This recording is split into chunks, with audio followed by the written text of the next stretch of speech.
صلی الله علیه فاطمه صلی الله علیه فاطمه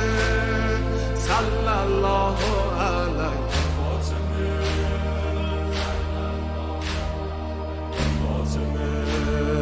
روی لبها نور و قدر و کوثر و طاها ذکر نورانی عاشقها تسبیحات حضرت زهرا الله اکبر این همه جلال الله اکبر این همه شکوه الله اکبر در راه علی فاطمه ایستاده مثل یکو. اعوذ باللہ من الشیطان الرجیم بسم اللہ الرحمن الرحیم الحمد للہ رب العالمین الصلاة والسلام علی خاتم النبیین وآلہ الطیبین الطاہرین المعصومین اللہم صلی علی محمد وآل محمد قال رسول اللہ صلی اللہ علیہ وآلہ وسلم الفاطمۃ بضعۃ منی۔ ایام فاطمیہ میں حضرت فاطمہ زہرا سلام اللہ علیہا کی سیرت سے خاص طور پر بچوں کی تربیت کے حوالے سے ہم نے نور اور روشنی لینے کا جو پروگرام بنایا تھا اس کا دوسرا حصہ ہے، اور اس حصے میں میں آپ کی خدمت میں علامہ شہر آشوب کی کتاب ہے المناقب، اس میں سے بی بی کے خاندان کی جو تربیتی روشیں ہیں اس حوالے سے ایک سیرت کا نمونہ عرض کرنا چاہتا ہوں کہ کہتے ہیں کہ امام حسن علیہ السلام ابھی بچے تھے، 7 سال کی عمر میں ہی رسول اکرم صلی اللہ علیہ وآلہ وسلم کی خدمت میں مسجد نبوی میں جاتے تھے۔ وہاں پہ جو وحی نازل ہوتی تھی رسول اکرم پہ اور رسول اکرم بیان کرتے تھے اس کو سنتے تھے، وحی کو سنتے تھے، اس کو یاد کرتے تھے، پھر واپس آ کے اپنی والدہ گرامی حضرت فاطمہ زہرا کے سامنے اسی کو بیان کرتے تھے جو وحی وہ سنتے تھے۔ کہتے ہیں کہ حضرت علی علیہ السلام بھی جب واپس آ کے اور بی بی کی گھر میں بیان کرتے تھے تو محسوس کرتے تھے کہ حضرت فاطمہ زہرا کے پاس وہی جو وحی نازل ہوئی ہے وہ ابھی تھوڑا عرصہ ہوا ہے، وہ پہلے سے موجود ہے، کسی طرح سے پہنچ جاتی ہے۔ تو حضرت علی علیہ السلام نے پوچھا، حضرت فاطمہ زہرا سے سوال کیا کہ یہ آپ کو پہلے سے کہاں سے معلوم ہوتا ہے؟ تو بتایا کہ اس طرح سے فرزند ہمارا حسن وہ مسجد نبوی میں جاتے ہیں، وہ وحی کو وہاں سے سنتے ہیں اور یاد کرتے ہیں اور پھر آ کے مجھے بیان کرتے ہیں۔ تو علی علیہ السلام نے ایک دن اس طرح کا انتظام کیا کہ امام حسن کے آنے سے پہلے جا کر حجرے میں اور کمرے میں جو ہے وہ بیٹھے۔ امام حسن علیہ السلام آئے اور جیسے ہی انہوں نے سنی ہوئی اور یاد کی ہوئی وحی جو ہے اور رسول اکرم کی باتیں بیان کرنا شروع کیا تو ان کی زبان جو ہے اس میں لکنت اور اٹک ہونے لگی۔ تو حضرت فاطمہ زہرا اس پہ حیران ہوئی کہ یہ آخر کیوں ہو رہا ہے۔ امام حسن علیہ السلام نے کہا کہ والدہ گرامی آپ حیران نہ ہوں، میرا بیان کم ہو گیا ہے اور میری زبان اٹک گئی ہے، اور میں سمجھتا ہوں کہ مجھے والد گرامی دیکھ رہے ہیں۔ حضرت علی علیہ السلام باہر آئے اور امام حسن علیہ السلام کو اپنے گلے سے لگایا اور ان کا بوسہ لیا۔ یہ سیرت کا نمونہ ہے کہ جس سے ہم بہت ساری تربیت کے جو اصول ہیں وہ لے سکتے ہیں۔ سب سے پہلے ہم یہ اصول لے سکتے ہیں کہ بچے کو، حتیٰ کہ ان کی والدہ گرامی خود فاطمہ زہرا ہیں، ان کا والد خود حضرت علی علیہ السلام ہیں، خود امام حسن شخصیت ہیں اور معصوم ہیں، لیکن پھر بھی ان کو درسگاہ بھیجنا یہ لازمی ہے تاکہ بچہ باہر جا کے صحیح اور مکمل تعلیم حاصل کرے۔ صرف گھر میں تعلیم ممکن نہیں ہے، درسگاہ میں بھیجنا لازمی ہے۔ اسی طرح سے حضرت فاطمہ زہرا ایسا نہیں ہے کہ بھیج دیتی ہیں اور جس بھی مسجد میں جائیں، نہیں،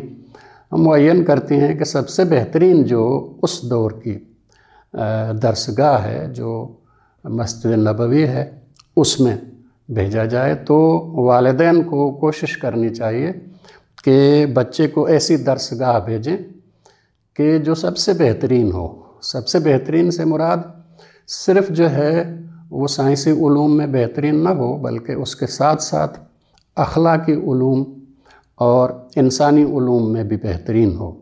اور یہ جو مسجد نبوی تھی اس دور میں، یہ سب سے بہترین درسگاہ تھی اس دور کی۔ پھر حضرت فاطمہ زہرا یہ بھی جانتی ہیں کہ وہاں پہ استاد کون ہیں، اور اس استاد سے سنی ہوئی باتیں ہی پوچھتی ہیں۔ اس کا مطلب یہ ہے کہ والدین کو بچہ کسی درسگاہ میں بھیجنے کے بعد اس درسگاہ کے جو اساتذہ ہیں ان کو بھی جاننا چاہیے، کیونکہ بچہ انہی سے سیکھتا ہے، انہی کی نقل کرتا ہے، انہی کے بات کرنے کا انداز اپناتا ہے، انہی کے چلنے کا انداز اپناتا ہے۔ تو یہ لازمی ہے کہ درسگاہ کا استاد اچھا ہو، با اخلاق ہو، اور وہ اخلاقی طور پہ بری عادتوں میں ملوث نہ ہو، ورنہ بچہ وہ بری عادتیں بھی سیکھے گا۔ اس لیے امام حسن علیہ السلام کو بھیجتی ہیں تاکہ رسول اکرم کی خدمت میں جائیں اور ان سے تعلیم حاصل کریں۔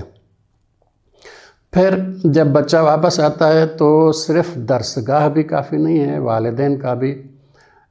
دھیان ہونا چاہیے، اور خاص طور پہ والدہ وہ اتنی تعلیم یافتہ ہو کہ بچہ جب تعلیم حاصل کر کے گھر آئے تو والدہ اس سے پوچھ سکے، سوال کر سکے کہ کیا پڑھ کے آئے ہو، اور والدہ جو ہے وہ فیصلہ کر سکے کہ صحیح تعلیم ہوئی ہے کہ نہیں ہوئی۔ اس کا مطلب یہ ہے کہ والدہ کی تعلیم جو ہے وہ بچوں کے لیے انتہائی لازمی ہے، اور بچے کو چاہیے کہ واپس آ کر جب گھر پہنچے تو والدہ اس سے معلوم کرے کہ کیا سیکھ کے آیا ہے، کیا تعلیم حاصل کر کے آیا ہے، تاکہ اس پر نظر ہو، ایسا نہ ہو کہ بچہ ایسی تعلیم حاصل کرے کہ جو بچے کے لیے فائدہ مند نہ ہو۔ پھر ہم دیکھتے ہیں کہ حضرت علی علیہ السلام بھی آتے ہیں، اور وہ بھی حضرت فاطمہ زہرا کے سامنے وہی چیزیں بیان کرتے ہیں اور محسوس کرتے ہیں کہ ان کو جیسے پہلے سے معلوم ہے۔ تو اس کا مطلب یہ ہے کہ اگر خواتین کو ہم نے گھر کے اندر ذمہ داریاں دی ہیں اور باہر کی ذمہ داریاں مرد کے اوپر ہیں، اور خواتین کے لیے گھر کے اندر تعلیم و تربیت کے مواقع موجود نہیں ہیں، تو مرد جو تعلیم حاصل کرتا ہے باہر، اس کی ذمہ داری ہے کہ واپس آ کر جس کو گھر میں بٹھایا ہے اس کو وہی تعلیم سکھائے، وہ ذمہ دار ہے۔ ہمارے ہاں عموماً مردوں کے لیے درس بھی ہوتا ہے، مجالس بھی ہوتی ہیں،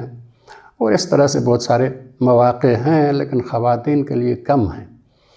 مرد کی ذمہ داری ہے، چونکہ درس جو منعقد کیا گیا ہے وہ مردوں کے لیے ہے، خواتین کے لیے نہیں ہے، تو مرد کی ذمہ داری ہے کہ وہاں سے جو سیکھ کے آیا ہے بیان کرے۔ اس کا مطلب یہ ہے کہ مرد کو درس اس طرح سے سمجھنا چاہیے اور اس طرح سے سننا چاہیے، اس نیت سے اور ارادے سے سننا چاہیے کہ صرف اس نے نہیں سمجھنا بلکہ اس کو بیان بھی کرنا ہے اپنے گھر کی خواتین کے ساتھ۔ اس لیے علی علیہ السلام آتے ہیں، اور حضرت فاطمہ زہرا چونکہ گھر میں رہتی ہیں اس لیے وہ باہر جا کر اور اس طرح کے تعلیمی مواقع ان کے لیے زیادہ میسر نہیں ہیں، تو علی علیہ السلام اپنی ذمہ داری سمجھتے ہیں کہ واپس آ کر گھر میں وہی تعلیم دیں۔ پھر ہم نے دیکھا کہ جب والد اگر موجود ہو تو بچہ اپنا درس صحیح طور پہ نہیں دہرا سکتا، وہ ریپیٹ کرنے میں جو ہے وہ والد، چونکہ والد کی جو حیثیت ہے وہ گھر میں جیسے سورج کی حیثیت ہے، اور والدہ کی جو حیثیت ہے وہ جیسے کہ چاند کی حیثیت ہے۔ چاند کی روشنی ہوتی ہے لیکن وہ تیز نہیں ہوتی، اسی طرح سے سورج کی روشنی ہوتی ہے لیکن اس میں ایک تیزی ہوتی ہے، ہر ایک کی اپنی اپنی ایک جو ہے ضرورت ہے۔ تو ہم نے دیکھا کہ بچہ والد کے سامنے اپنا درس بہتر طور پہ نہیں بیان کر سکتا، لیکن والدہ کے سامنے بہتر طور پہ بیان کر جاتا ہے، اور کانفیڈنس سے اور اعتماد سے وہ بیان کرتا ہے جو کہ سن کے آیا ہے اور سیکھ کے آیا ہے۔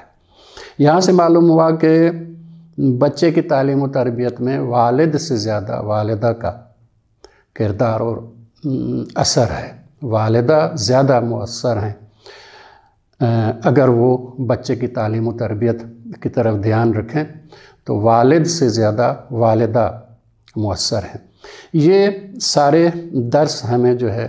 وہ اس حضرت فاطمہ زہرا سلام اللہ علیہا کی سیرت سے ملتے ہیں، اور یہ ساری روشنی ہے، اور اگر ہم ان دروس پر عمل کریں تو ہم بچوں کی اور جوان نسل کی، نوجوان نسل کی اچھی تربیت کر سکتے ہیں۔ اللہ تبارک و تعالی ہمیں حضرت فاطمہ زہرا سلام اللہ علیہا کی سیرت پر عمل کرنے کی توفیق عنایت فرمائے انشاءاللہ۔